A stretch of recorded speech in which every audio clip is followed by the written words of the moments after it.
اور یہ جو دن چل رہے ہیں یہ دیپاولی کے دن ہے. یہاں پر اکثر ہمارے جو کاروبار مسلمان حضرات بھی ہیں جو دکان چلاتے ہیں اور جو مسلمان کے بچے ابھی مکلف نہیں ہوئے ہیں اسلام کے، یہ بھی پٹاخے جلا رہے ہیں.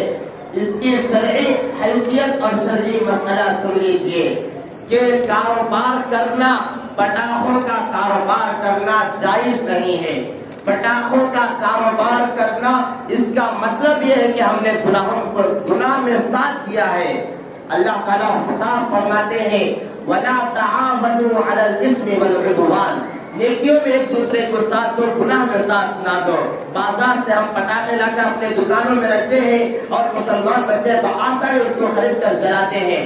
یہ غیروں کا مذہب ہے، غیروں کا شعار ہے.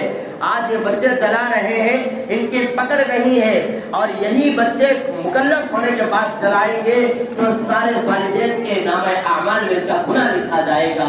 تو میرے بھائی اپنے بچوں کو ڈرانے کی فکر کریں، اور جو مسلمان کاروبار ہے، جو گلیوں میں دکانیں لگائے ہوئے ہیں، وہ پٹاخوں کا